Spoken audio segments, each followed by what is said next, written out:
Hallo und herzlich willkommen zu unserer Nachmittagssession hier im Raum Wien-Athen.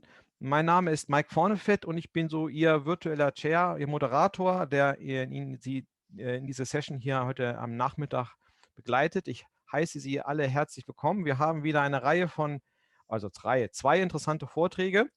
Und ist es so, dass ich vielleicht noch ein paar Sachen technisch vorweg erzählen möchte. Das heißt, wenn wir Sie jetzt Fragen zum Vortrag haben, dann würde ich Sie bitten, diese Fragen dann im Chat zu posten und im Nachgang, das heißt am Ende des Vortrags, werden wir Ihre Fragen dann alle adressieren können, hoffentlich alle adressieren können.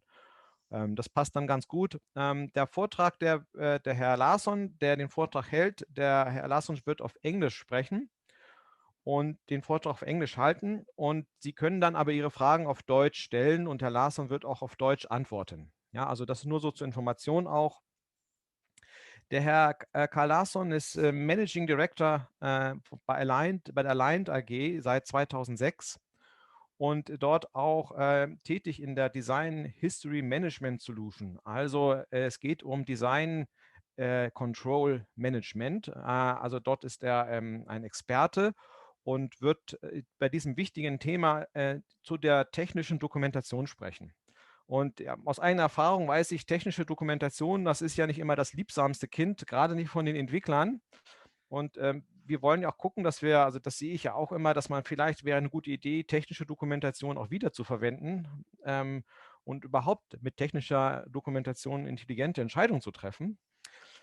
Computergestützte Traceability ist also ein Stichwort und da freue ich mich schon auf den Vortrag, was wir da eben alles tun können, damit das gut funktioniert. Der Herr Larsson wird sich auch während des Vortrags nicht live zeigen. Technisch ist es für ihn besser. Aber seien Sie beruhigt, dann wir freuen uns auf den spannenden Vortrag. Herr Larsson, bitteschön. Thank you very much. So thank you for joining me today. I hope you've all had a really rewarding MedConf experience so far, that you've seen a lot of interesting talks. And what I'm going to talk about today is to take a look at the design control documentation. And that is, of course, an important part of the technical file and the design history file. And as you all probably know, this documentation takes up a fair share of the total development effort. And this is the area in which I then work. I work for Aligned. We've been around for about 10 years. We have had a lot of medtech customers that have had problems with the documentation, and that's what we're trying to address. And when I talk to these customers about design control documentation and ask them like how much of the total project effort is documentation, then our survey reports tell us that about 30% of the total development effort can be addressed to documentation. So throughout my work, I have assisted a number of medical device manufacturers in these documentation matters. And all of them, without exception, tell me that, Karl, we think we are documenting too much. There must be a better way of doing this. And this is what I spend a lot of my time working with, looking at the technical file. And I ask myself, how can we do this? How can this documentation effort be reduced? Is there something here that we have missed? And we try to look at it from different angles, some more naive, some more complicated. And we ask her these like obvious questions. Are we writing too many documents, or is it too much content in each document? Or are we modifying this excessively? Or is it anything about the process that is maybe too elaborate? Is it lack of training? Is it particular for particular organizations to be excessive when they document? These are like points of view we use when we try to address this. And during these years, there are a few things that have turned out to be things that come again and again in these companies. And I think there is a contradiction in our industry, because after all, it's very common that people find that they spend too much effort on this documentation, but there is remarkably few that wants to do anything about it.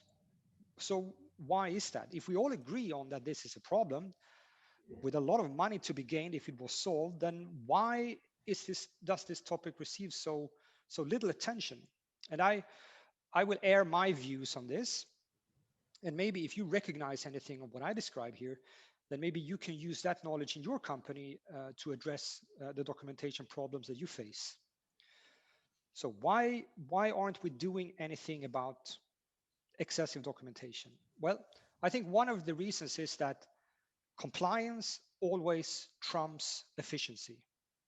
So when you develop a new device, there is always that uncertainty that the auditors or the notified bodies, they won't clear your product because the documentation is unsatisfactory in some way. That is a very real risk, and I'm sure some of you have already experienced this. So how do we deal with this risk? Well, better safe than sorry, right? So it's better to document a little bit too much than a little bit too little. So if we now manage to drag our product all the way to the market using a lot of documentation, and the auditors and the notified bodies, they give thumbs up and clear our product, the way we interpret that message is, okay, obviously, this is the way we should document. I mean, TÜV or BSI or whoever approved of this documentation. So apparently, this is the way we should do it. Now, of course, we all know that the auditors and the notified bodies, they will never point out what parts of the documentation that was excessive. I mean, that's not their job, right? So this is a question of risk and of confidence. And we are not confident enough to take the risk of losing compliance by changing the way we document if it was once approved by a notified body, even if that would make our documentation more efficient. Or as the saying goes in our industry, if it is compliant, don't fix it. Another reason for this lack of attention of making an efficient documentation work might lie in that the people who decides what to document and who creates process and templates are not the same people that need to live by them, filling out those forms and collecting all those signatures. So in the simplest version of this story, you have like a quality regulatory department that creates the process, that sets up the templates, and then you have some other group of people, maybe the R&D team, that has to use them. And of course, clearly the task of the quality regulatory department is to ensure compliance. That is what they get paid for. So to them, it might not matter how that document content is created or what level of effort that their templates imply. And if the R&D team says now, man, this is way excessive, we don't want to work like this is too much work, then of course that doesn't carry much weight if the quality department can play that, that compliance card and said, you need to do this in order to be compliant, regardless of the effort. So the underlying thing I'm trying to say here is that there might be a power unbalance between the dictator of the templates and the processes and the people that need to live by them, right? And there is no one's explicit job to minimize this documentation effort that can counterbalance those drivers that lead to an increased documentation effort. That's simply not found in the organization today. And another variation of that can be found during the audit. So during the audit, in my experience, it is someone from the quality department that represents the manufacturer that needs to face the auditor and show things and explain why things are done like this or like that. And this is, of course, not an envious task. I understand that all parties are nervous here since it's a lot at stake. And this quality person, of course, primary interest is to give short, prompt answers to all the questions from the auditors and not go into lengthy discussions in order to defend some more or less unorthodox way of documenting things, regardless of how compliant it is. So in this trade-off, that if something takes longer time to explain to the auditor, but saves a lot of documentation work, versus that it is simple to explain to the auditor, but takes 3 man-months to document, then lo and behold, the quality department is going to opt for what is easy for them to explain, regardless of the documentation effort involved.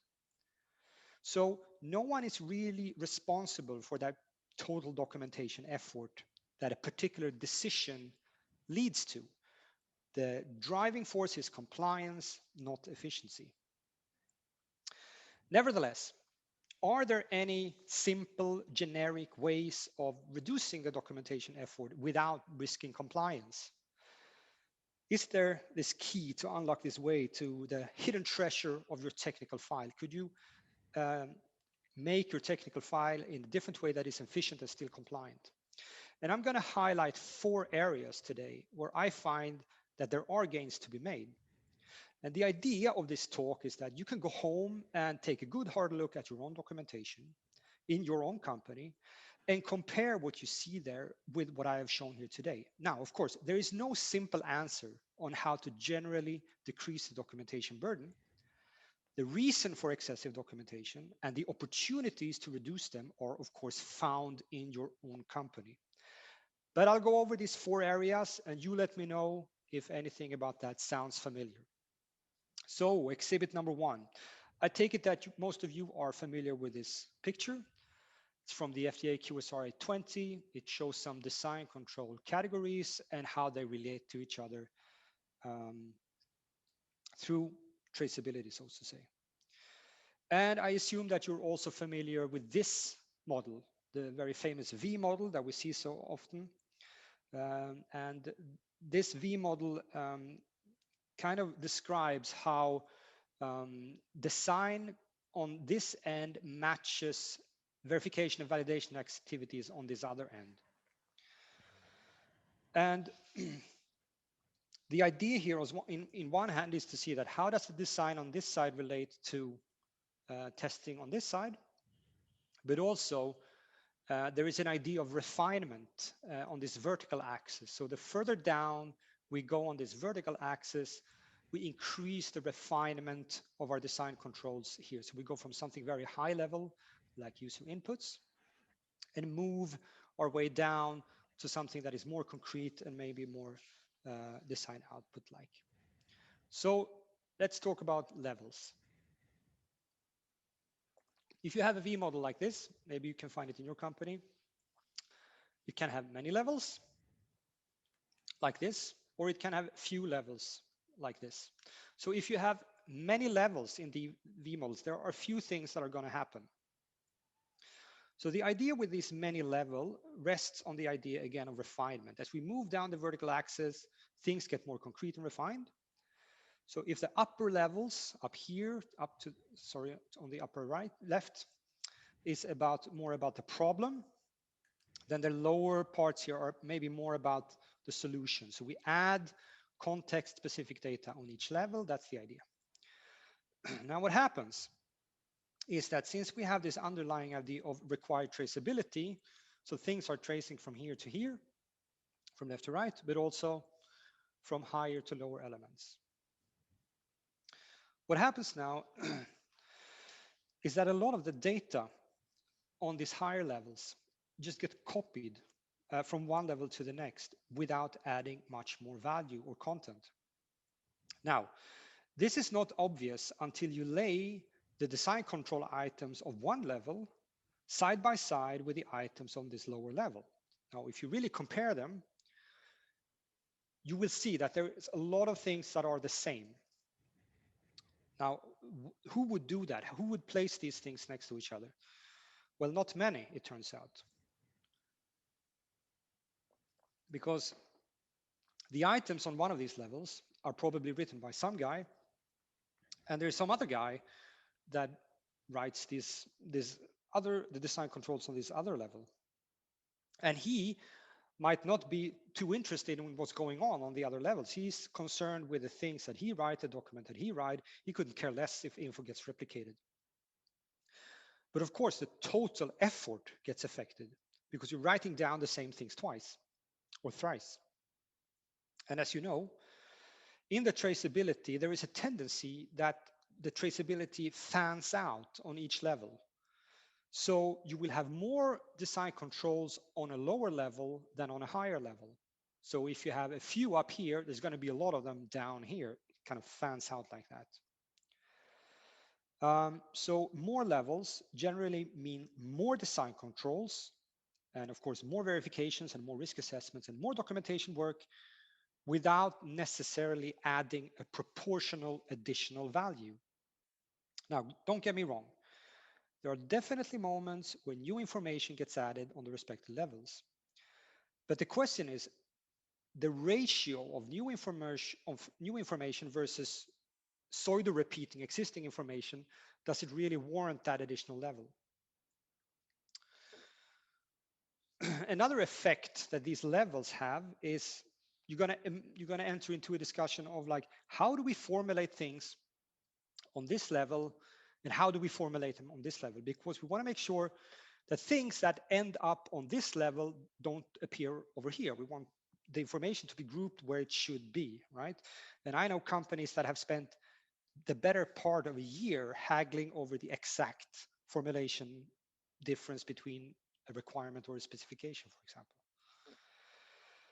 And this points to one of these other dark spots in the documentation effort. So the documentation effort is not only about the time we spend on writing and reading and reviewing, but it's also the time people spend on trying to figure out what exactly to write and how to write it. And the question is if you want your team to spend time on that. Now, why do we find these deep V structures in so many companies? I think there might be a few explanations for this. One reason is that a deep level V model looks very thought through. It gives the impression that somebody has thought really hard about this topic. So when something like this gets presented, it kind of tells us that, look, I have thought of everything. I got a box for everything in my model here. Which is why, for example, some consultants like to adjust these deep type of structures. Now, it also gives the R&D team a chance to group different design input types in different competence areas. So the electronic guys, they get one box, and the mechanics guys, they get one box. And if these guys don't want to interact with each other, they are very comfortable in just working with their own little box, so they want their box, right? So instead of design controls being strictly about the safety and the efficiency about our product and proving that, the traceability structure gets this flavor or aura of wanting to reflect the organization.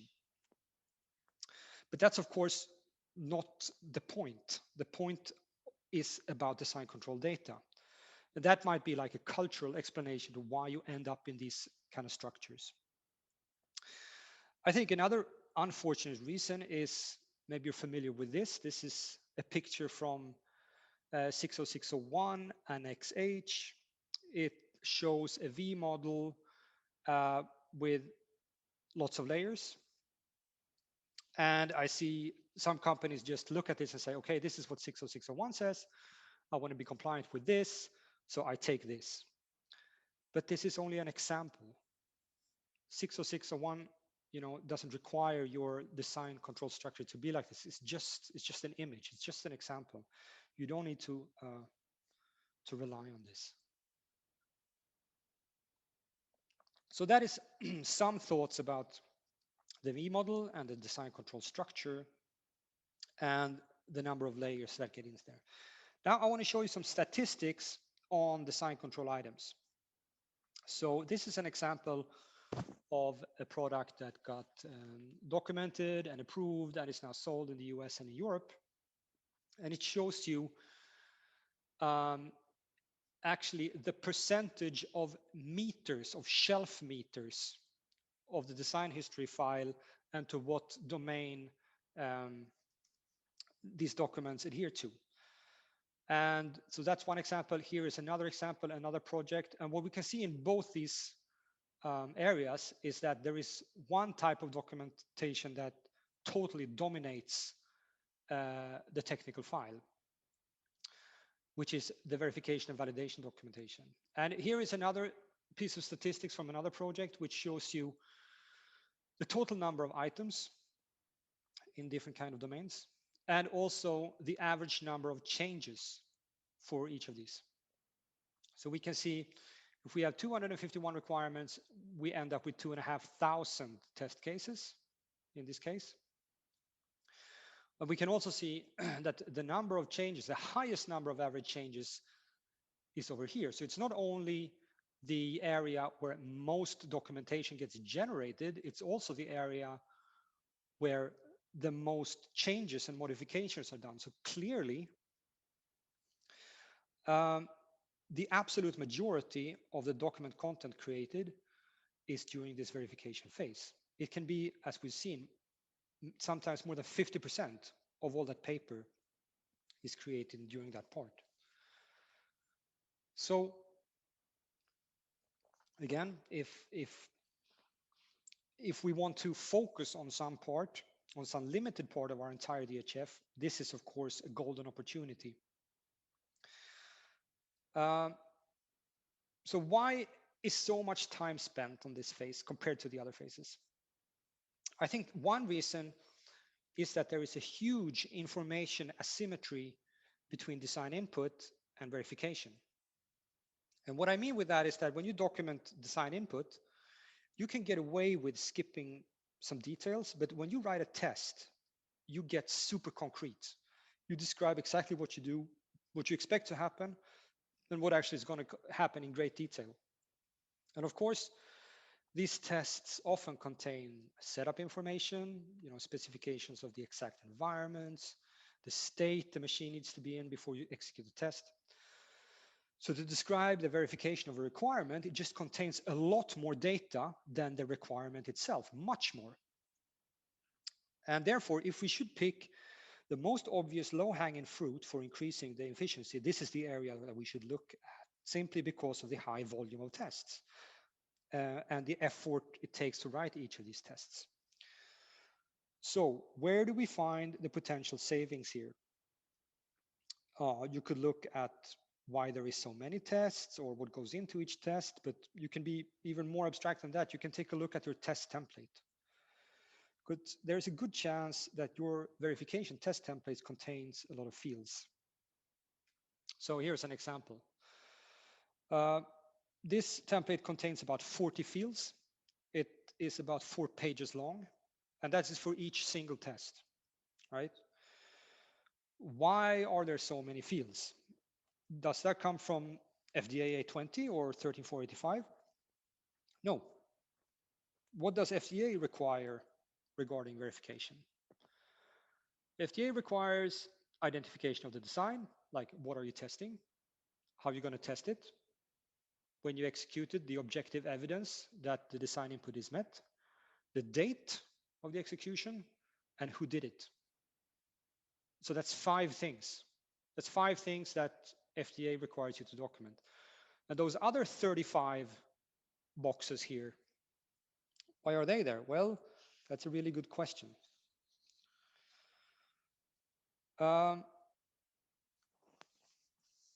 First of all, do we need all these fields for every test? Probably not. So there's going to be some of these fields in some of our tests that we're not going to use. However, you all know that it's a no-no in our business to have empty fields there. So every field in this template is going to be filled out regardless whether we need it or not. Now, this doesn't prevent the manufacturer to have those kind of single test templates that is supposed to cover all these different situations of software test and hardware test and consumable test and validation test. They use the same template for all that. So why is that a problem that there are empty fields? Well, it is a problem because all those times when that field is not applicable for that particular test, someone needs to spend time on completing that field, filling it out, writing a qualification, explaining why that field is not used for this particular test. And that is, of course, a complete waste of time. So I think you can reduce the number of fields without risking getting not being compliant. I think you might benefit from setting up specific verification templates for each test domain. and that each of these domain test templates, like one for hardware, one for software, one for consumable, that they are leaned and they are trimmed to the bare necessities of what that kind of test, what the test in that domain actually requires. The third thing I want to talk about is reoccurring documentation tasks. So when we take a look at the technical file, we see that there are some document types that are produced in many instances, and some are not, of course. So the user need document probably exists in one instance in your project.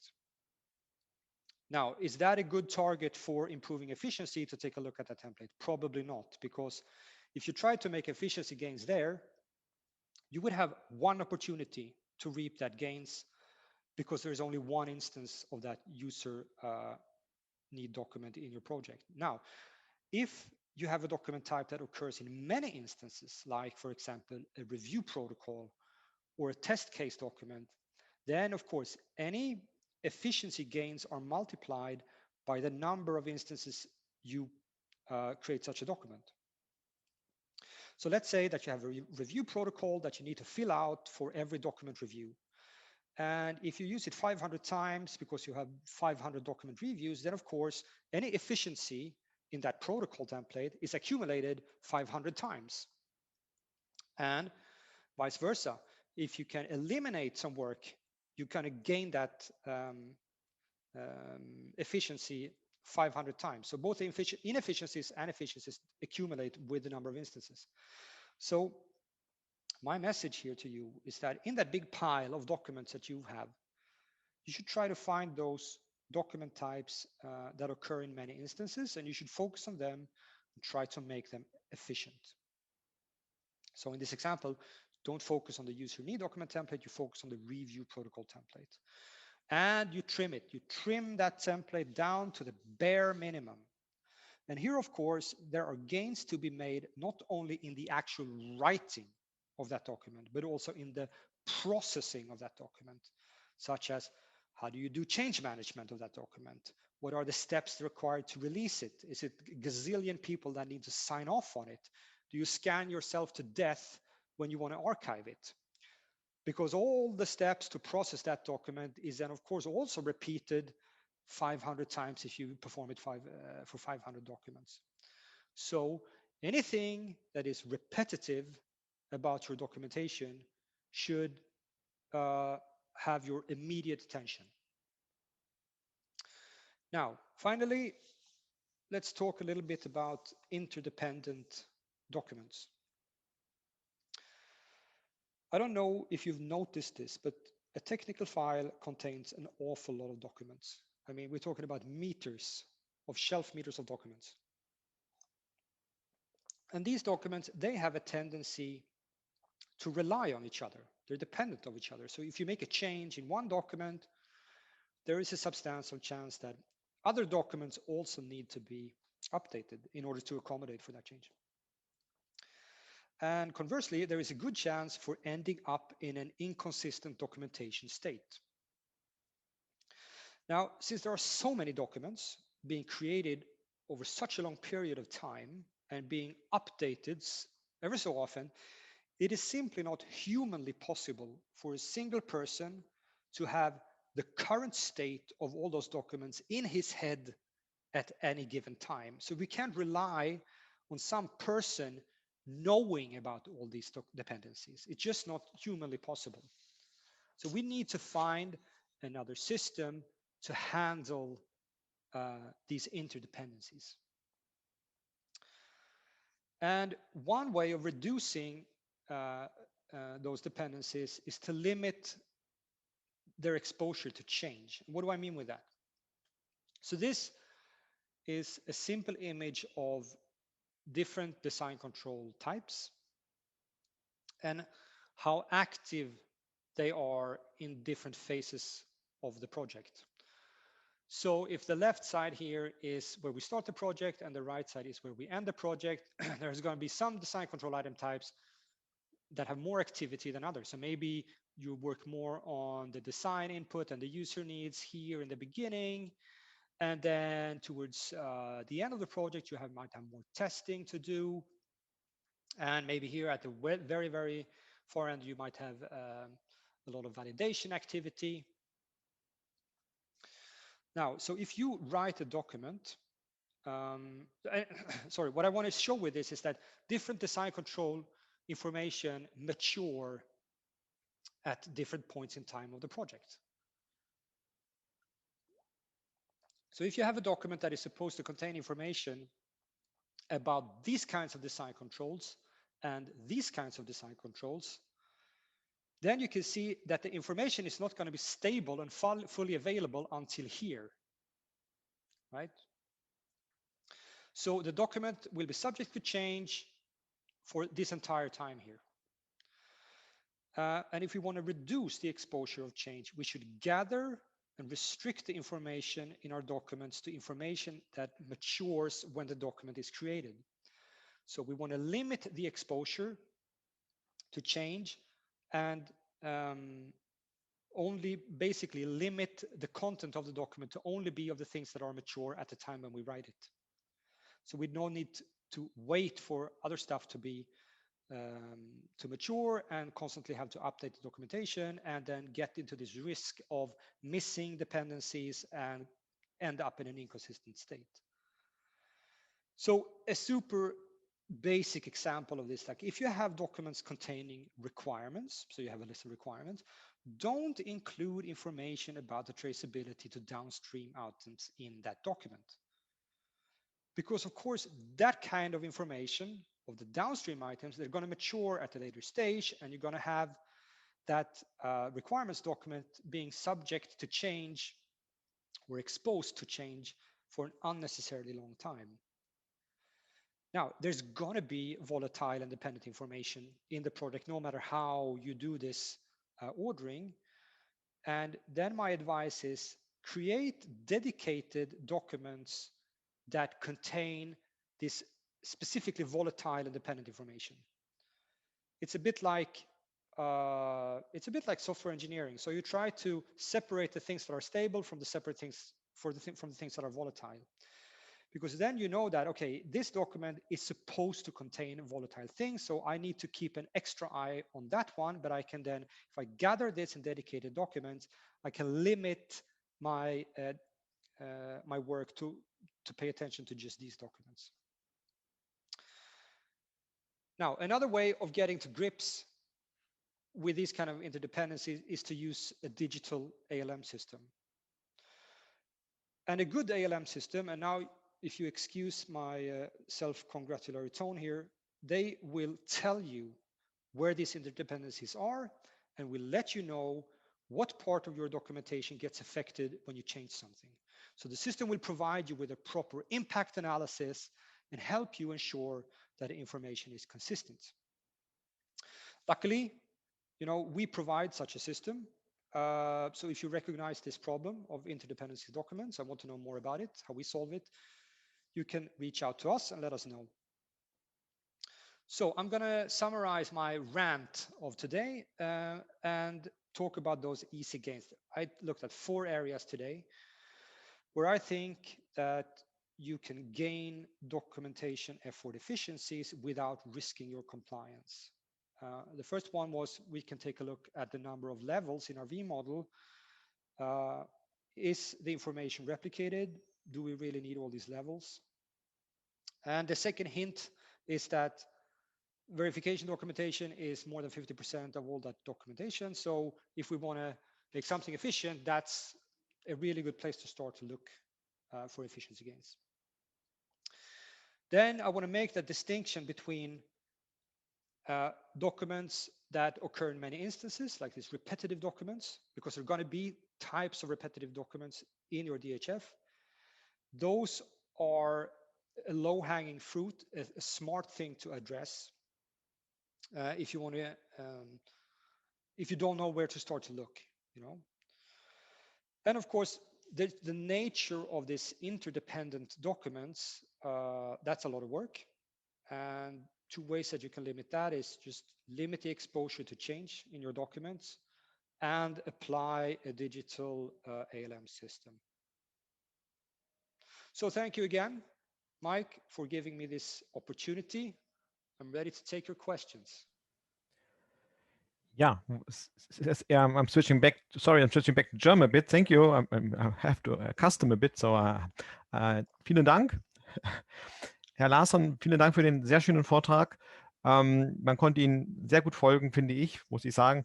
Und es war auch gar kein Problem, wenn man jetzt Englisch einigermaßen konnte, ihm gut zu folgen. Vielen Dank. Ja, ich habe jetzt, Sie sind also jetzt herzlich eingeladen, Fragen zu stellen. Ich habe ja noch keine Fragen im Chat, aber dann lade ich Sie ein, einfach die Fragen direkt zu stellen. Sprechen Sie dann in Ihr Mikrofon. Sie können da auch die Leertaste nehmen zum temporären Freischalten Ihres Mikros. Dann können Sie die Fragen an Herrn Larsson direkt stellen, bitte.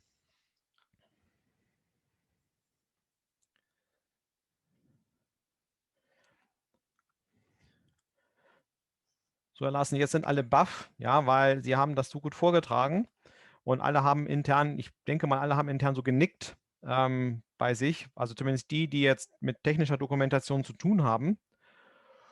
Und dann haben alle gesagt, ja, das haben wir auch erlebt. Also vermute ich mal, dass viele das so für sich entschieden haben. Und dann haben sie ihnen natürlich irgendwo zugestimmt, dass wir das auch wollen, dass das jetzt nicht so unbedingt so überhand nimmt und uns eher auf der anderen Seite helfen soll. Ich würde Sie gerne fragen, Herr Larsson, Sie haben ja jetzt so auch ein bisschen so überlegt, wenn man das gerade genau hier sieht, auch Take-Homes und Best Practice, auf was man achten soll. Denken Sie, wenn ich ja, also irgendwie klingt das danach, ich brauche ein Tooling, also in jedem Fall, weil wenn ich jetzt irgendwie was Komplexeres mache, scheint es zu sein, dass ich mich mit einem Tool hinsetze. Also ein Tool heißt jetzt mehr als eine Word-Datei, also irgendwie etwas mehr zu machen. Meinen Sie, dass ich es immer ein ALM brauche, das irgendwie komplex ist, oder kann ich mich auch mit leichtgewichtigeren Tools irgendwie zufrieden geben? Also leichtgewichtige, ich meine die Prozesse nicht so vorgeben. Ich sage mal so ein Wiki oder ähnliches, das ja auch eher so leichtgewichtiger ist. Wäre das auch noch eine Lösung, oder wäre Ihre Empfehlung immer etwas zu nehmen, was mit Items arbeitet, was irgendwie ALM-spezifisch dediziert ist? Ja, da finde ich, sollte man natürlich die Pain Points anschauen und analysieren, wo man Probleme findet heute mit, zum Beispiel wenn man mit Word und Excel arbeitet. Welche Teile führen da zu Problemen und da lösen dann das System genau diese Probleme. Es gibt hier verschiedene Ansätze und verschiedene Pain Points. Wir haben zum Beispiel die Change Control, dass wenn ich Änderungen mache, soll das natürlich mitprotokolliert sein. Das ist relativ trivial.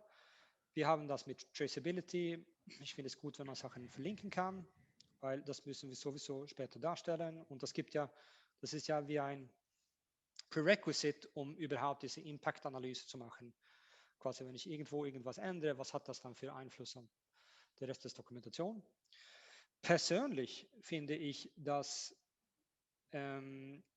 Risk Management und Risk Assessments mit in so ein Tool sein soll, weil also Sie kennen ja dass die Risk Assessment treibt das Design. Also wir machen Designentscheidungen basiert auf die Risiken, die wir adressieren möchten. So, es gibt dieses Spiel, das Risk Drives Design.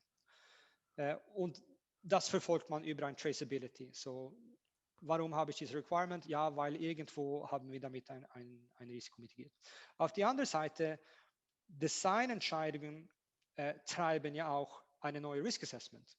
So, wenn ich sage, okay, ich verwende mal dieses Material oder so ein Schlauch oder dieses Niveau von Spannung, dann kann es ja sein, dass genau diese Designentscheidung führt zu neuen Risiken. Das heißt, Design treibt auch der Risk Assessments. So, wir haben diese verkupfte, halbwegs zirkuläre Geschichte, wo Risiko treibt Design und Design treibt Risiko. Und das ist ja schwierig mit Papier zu bewältigen. Und hat man ein System, finde ich, das ist eine von den schöneren Sachen, wo ein System helfen kann. Aber dann ist natürlich wichtig, dass der Risk-Teil und Design- und Test-Teil innerhalb des gleichen Scope ist, so man nicht sitzt mit zwei verschiedene Systeme, ein für Risk und ein für Design und dann händisch die Traceability da nachführen müssen. Dann verliert man, denke ich, eine große Potenzial, die solche Systeme bringen könnten. Das ist so ein paar Stichworte dazu. Habe Ja, ich beantwortet? sehr gut beantwortet. Schon mal vielen Dank dafür. Jetzt ist auch noch eine Frage gekommen von Frau Wirgärtner. Stellen Sie gerne Ihre Frage. Auf Deutsch oder auf Englisch? Herr Larsson, was ist Ihr Favorit? Ja, was hier am besten passt. I can try in English, and if not, I will switch. Mhm. Okay, so we have always the discussion in our software department how deep the documentation has to go. Because when you come to a lower level in the V model Mhm. and you get more detailed, this will cause some higher efforts in the next version or the next release of the same product. Yeah. So this is always a point of discussion. How far do we have to go? And also in the standards, Yeah. we don't get this this idea really what the smallest unit is that we have to describe. Yeah. Do you have some experience here? What is necessary and what maybe can be left out? Yeah. So I know of companies that have reduced this to 2 levels: user needs and design input requirements. And that's extreme, Yeah. of course, but they managed to reduce their effort quite significantly. And I think an underlying idea is that you have a lot more. If you reduce the number of levels here, you need to spend more time on testing, because if you cut out the lower levels, you might be less specific, right? And therefore, the people that writes the tests, they need to be in close collaboration with the people that actually implement the device. So there is more effort on the verification just because it's more concrete and more detailed, because here you can't skip the details. It gets very concrete. So that is a trade-off. I think you can kind of compensate for the lack of detail on the left side by spending more time on the right side. I don't know if that makes sense. But if you can prove in your tests that you cover a little bit more, maybe in more detail than what you actually explain here on the left side, then I think you increase your quality, and you have a good case of explaining that look, in the verification we demonstrate that the device corresponds to the design input. We even looked a little bit further into it. I don't know if that helps you, but it could be one way of looking at it. Yeah, we will try. Yeah, thanks. Vielen Dank. Gibt es jetzt noch eine Frage? And best of luck with your development, Christina. Thanks. Okay. Those software guys, huh? Ja, okay. Vielleicht kann ich noch fragen, wenn es keine Fragen sind, letzte Minute, so, vielleicht eine kurze Antwort. What about reuse? So is this a good idea to, for instance, if we have some slight changes in our design and maybe I want to do second device, but can I reuse this? It's a good idea to reuse, because then I have also less documentation, but I have to be careful, of course. Yeah, this is a whole other topic, and it's pretty nuanced, I would say. So of course, everybody loves this idea of reuse, because it means we can skip a lot of work. We just take what we have here. That's why we all do copy paste, right? It's great. There is limitations to this, and there are some important prerequisites, I think.